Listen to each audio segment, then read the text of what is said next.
What's up, ladies and gentlemen of YouTube? Boogie2988 coming at you live once again to the power of the internet. And G4 TV is officially gone. G4 is no more. Comcast, who helped fund this return of G4 TV, the internet-focused version of it anyway, went ahead and nuked it today, firing everybody. Specifically, in this memo, Dave Scott explained that the company's investment and efforts to revive the network just didn't gain traction. Gee, I wonder why. And look, I take no joy when dozens of people lose their job, but the writing was on the wall pretty much the day they launched this network. I mean, back in the day, G4 television was one of a kind. They were the only real network on cable television talking about video games. And it was pretty hard to talk about video games in that way, unless you were buying a magazine, Electronic Gaming Monthly, Nintendo Power. These guys talked about video games, and they did that, in a very specific way. They were very entertaining. They had very beautiful people doing the show. Also, Adam Sessler was there for some reason. But G4 also did a lot of really weird and unique stuff. The content they were putting out on cable television was video game centric as well, but they had some just real memorable moments. The goofy sketches, the goofy stunts, obviously the gaming content as well, but in between the gaming content, they did a lot of just really weird stuff, and the new G4 television did not do that. When the new G4 launched, I was super excited because Gerard the Completionist was on there, and I'm a huge fan of him, right? So I wanted to tune in and watch it, and I was bored to tears. They just weren't innovating the way that they used to. They relied a lot on nostalgia, and they did just a bunch of basic stuff that every other gaming YouTuber does. Talking about the news, talking about games, and I can tune in to people I know and like a lot more than the people that I liked on that show. I honestly had trouble listening to some of those people talk. And I must not be the only person, because when you go to their channel and look at their videos, their highest viewed video was 194K when they launched. That's their launch video. People were excited about the launch, but clearly that excitement did not keep them there. And unfortunately, some of the personalities there were also fairly jarring, and they definitely drove people away. And during a meltdown, if you'll remember correctly, they said if you don't like the content they're making, do not watch it. And a lot of people chose not to watch it. That's one of the worst things you can do, is tell people not to watch your channel.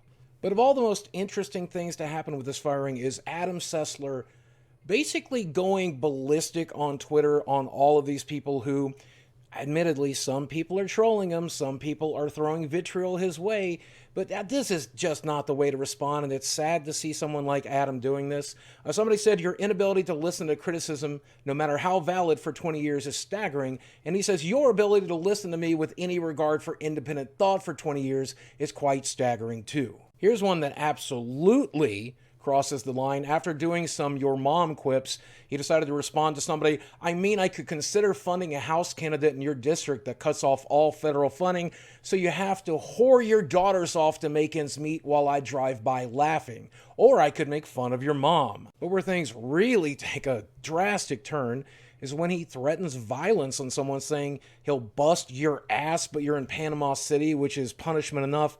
And also, you little bitch, all I got is people. I'm ready to turn the cap around my head. Let me know who you are. I actually came up when shit was hard. Plushy fucks like you just hide and yell. And look, Adam, if you ever see this, yes, I know what it's like to catch vitriol from the internet. I know what it's like to be trolled. I have overreacted almost every single time, so I can't really point too big of a finger. But is it any surprise if this person was the one helping raise this from the dead that it stayed dead? But quite unfortunately, this seems to be who Adam Sessler is. And when he was on G4, this time you could tell he was angry and bitter and mad, and it definitely came through in the content that the channel produced. It came through in the other hosts, and even when Adam was no longer there, you could still see his influence, and it was not a fun viewing experience. G4 television went from this hilarious, gives no shit attitude network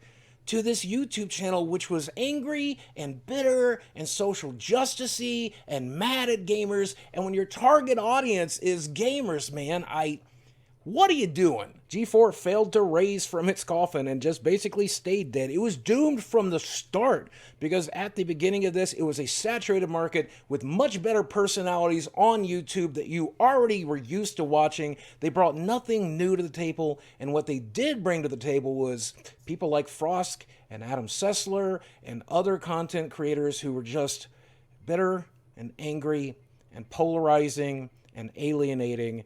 And those people turned out to be the nails in that coffin. I hate to see something I loved die twice, but here we are. At the end of the day, nothing special was lost. I mean, if you want gaming news, it's all over the platform.